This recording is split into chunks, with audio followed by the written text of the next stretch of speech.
Hi everyone, it's Mel here. In today's video, I am going to share with you the reasons why sometimes, or most often actually, if you've been struggling with disordered eating for years or decades, why for some reason after you've been good for a while, you've been sticking to a regime, a recovery regime, no matter what it is, meal plans or not binging, why after a short period of time or even after a few months of being good as per se, that you end up falling off the wagon, or you want to sabotage it, or the actual act in giving in to the urges to binge is a release.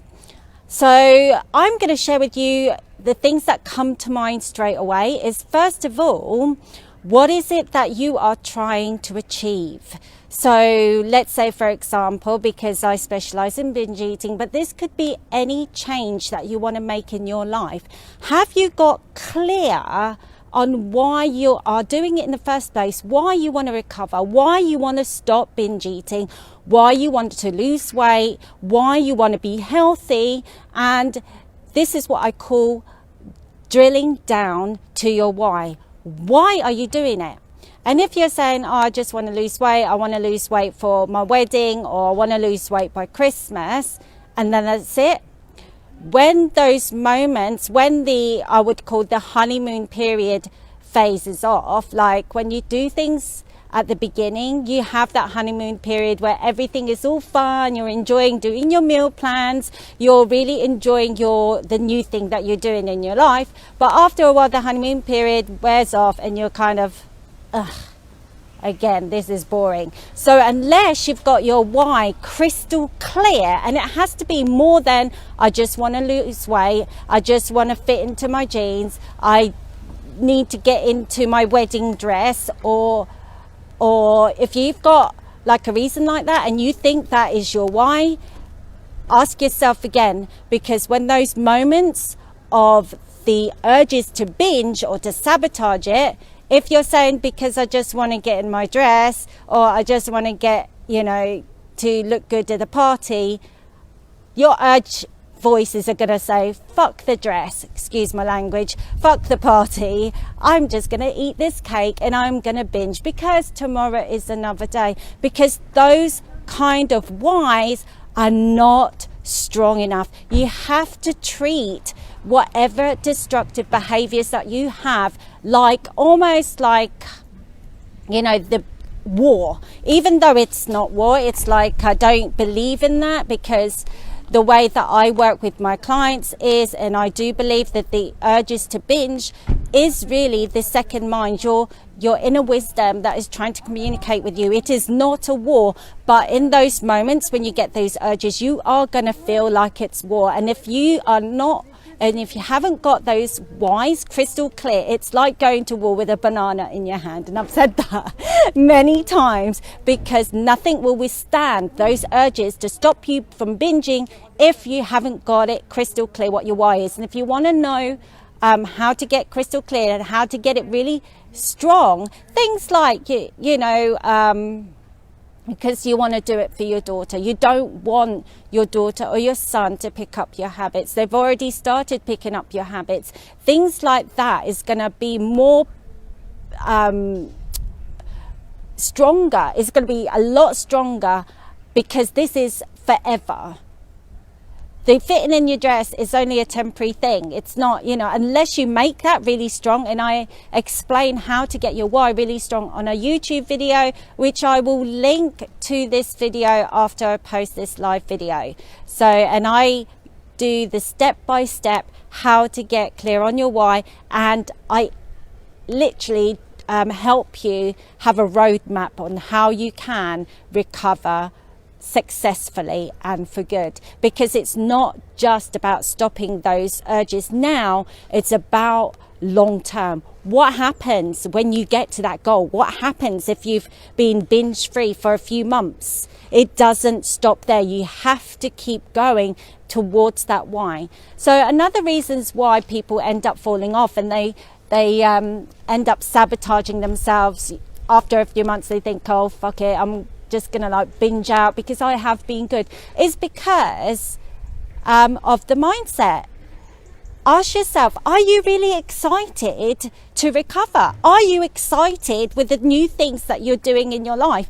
Because one of the reasons why you started binging in the first place is because there was a lot of emotions backed up. If you look back, and I know working with hundreds of clients, that the urges to binge was an underlying, the underlying real problem that underpins the binges is because of an emotional coping mechanism. Most of the time it is emotional coping mechanism. So when you are doing your new regime, trying to recover, following whatever health plan or whatever strategies that you've decided to do, are you excited with it? Is it something that you are enjoying every day doing? If it's something like you feel like you're being bullied to do it, like almost like a school teacher has given you an assignment and you have to stick to your 3 meals a day, your 3 snacks a day, and you feel almost regimented,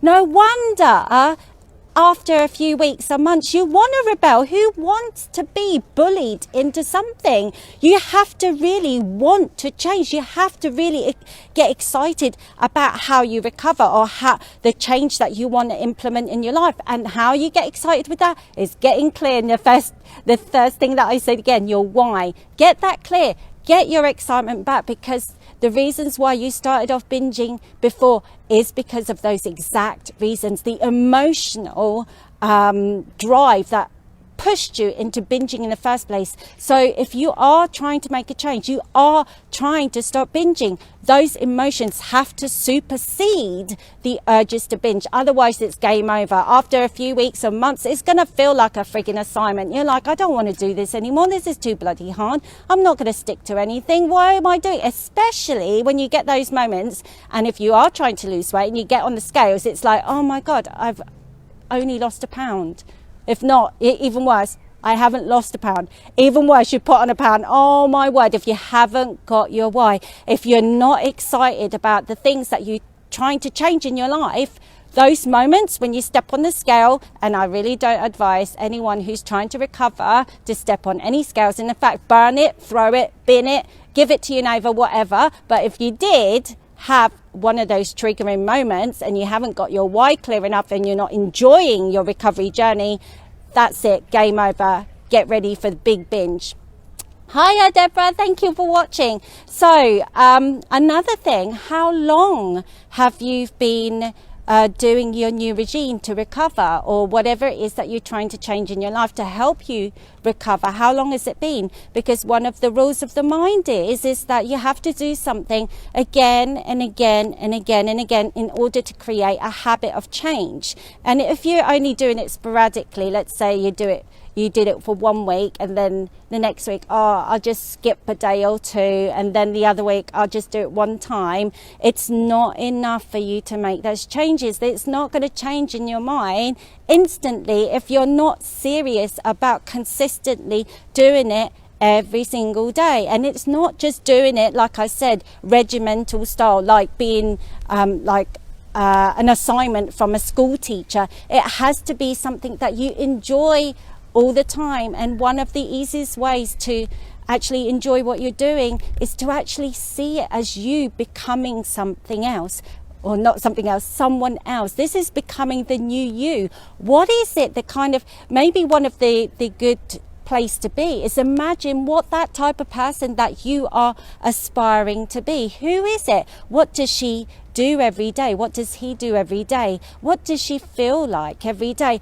Be those things now so that you can enjoy your recovery journey, because that's going to help you stay consistent and to build that habit. And some people recommend, a lot of influencers and coaches and therapists, they probably recommend 21 days to build a habit. But to be fair, to be honest, you have to become that permanently. This is the reasons why people end up falling off the wagon, yo-yo dieting, because they never become the person that they want to be. They only set their goals like, I just need to lose weight to get to this dress size. I just needed to do it for my little girl's birthday party, or I just want to do it for a wedding. It's not good enough. It's not good enough if you want to recover for good. And when you change or you become the person that you want to be, it then becomes effortless, and then it becomes enjoyable, and then it becomes something that you just do and you don't have to think about it. So that's probably another thing, the reasons why you fall off the wagon after a while of doing whatever it is, or you feel like you need to binge in order to get that release, because you've not built up that habit. Because the mind will always go to something familiar, and the urges to binge, no matter how bad they are, no matter how shitty you feel because you're doing it, it is familiar to the brain. It's almost like you trying to learn how not to walk. It's so natural for your mind to binge that you have to retrain it not to binge. And the only way to do it on a conscious level is to consistently do it again and again and again. And that's the reasons, and it's the reasons why you end up falling off the wagon, is because of those things that I talked about, the why, and how emotionally invested are you with the recovery plan that you're on, or whatever new regime that you're trying to change. So, and another thing as well, the reasons why people end up falling off the wagon when they've been trying to be good, or sticking to their meal plans, or like 3 meals a day, 2 snacks, or whatever recovery journey you're on, is because of the strategy they're using.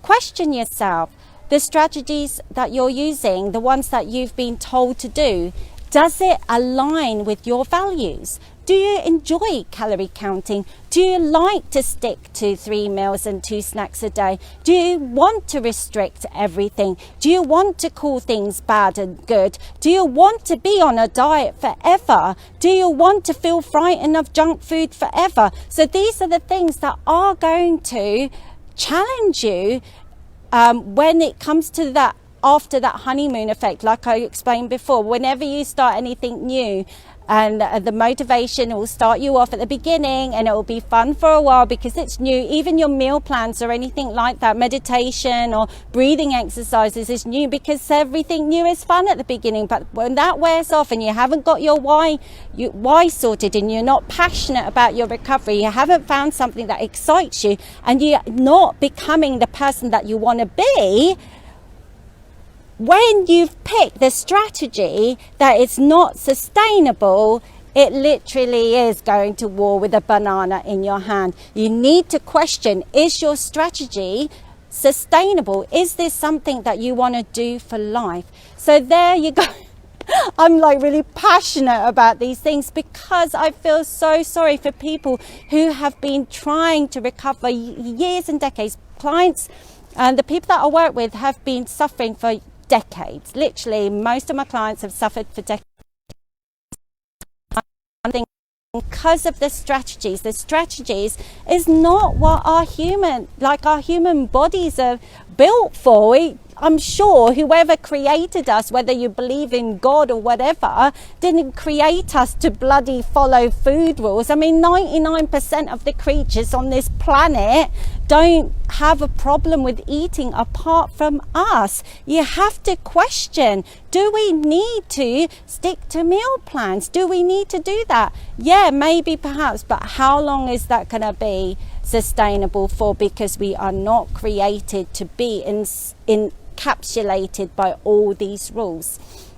So anyway, and another thing as well, if you're doing these things, and I appreciate it is really hard to begin with, because again, like I said before, your binges or your urges to binge or your dieting mentality or your whatever disordered eating habits you created, these are, like I said, habits, and they will take time for them to change on a conscious level. So during that time, and you're passionate about your strategy and you really want to become that person, like getting your why straight, you need to also have things in place just in case you have those moments, because we are human beings, we're emotional human beings. Things are gonna like piss us off and stress us out in our lives.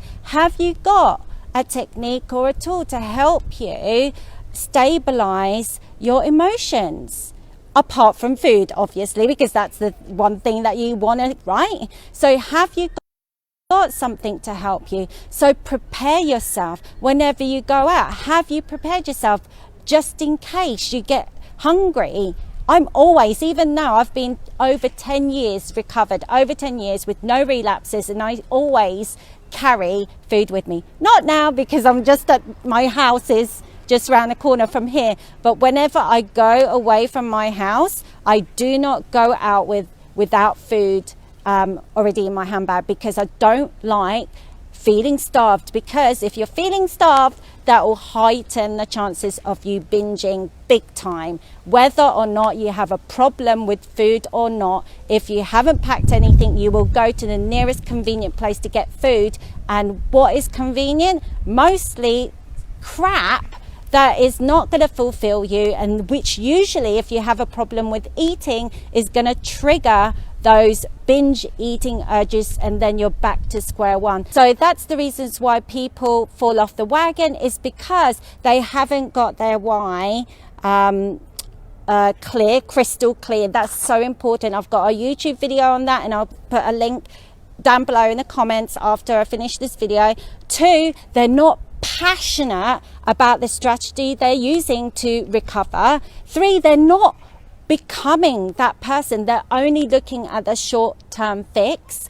4, they're not doing it long enough to create that neural change in the mind, because everything is a habit, and the only way that you can change a subconscious behavior, which is a habit, which is binge eating, is to change it consciously and doing it again and again and again and again until it's in the subconscious mind, and then it's effortless. Then the last one is your strategy sustainable? So those are my thoughts. So anyway, I hope that this video has set some cogs working in your mind, because I am here not to tell you how to eat, when to eat, what to eat, how to meal plans or macros. I'm here to help you get inside about recovery and how to successfully recover on a conscious level, and to set those cogs working in the mind, because that's where the magic happens. When those cogs starts working in your mind, those are the things that are going to help you eventually find the answers that you need to recover for good.